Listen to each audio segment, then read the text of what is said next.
Alright guys, here's a real quick screencast of how to embed a Google Doc. First of all, I'm here on just like a random Google Doc that I have. We're going to come over here to File. We're going to move down here to Publish to the Web. That's going to be our first step. This little text box pops up. We're going to go over to Embed. That's going to be our embed code that we're going to want. When we hit Publish, they're going to ask us to make sure that we are like 100% on it. We say yes, and now we get this little code.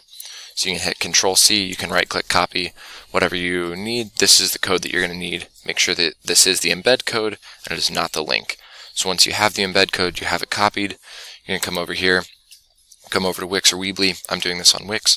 We're going to come over here to Add on your little left side.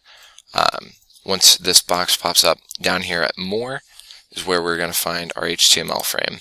So this is our little picture box.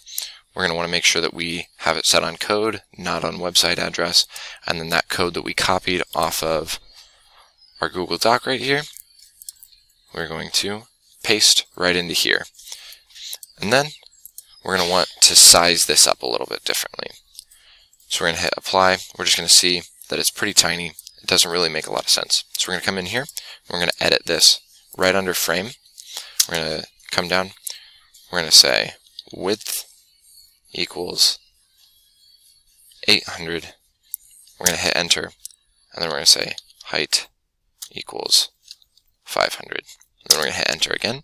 We're going to update, and then now you're going to see that it has two little scroll bars on it. So once we close out of here, you can drag and drop this guy until those scroll bars disappear, and there is only the interior scroll bar, which then allows for a really nice looking little text box right here. So we're going to preview this, and we can see that now you have a scrollable, no pages, no Google Doc mess, text box HTML code right in here.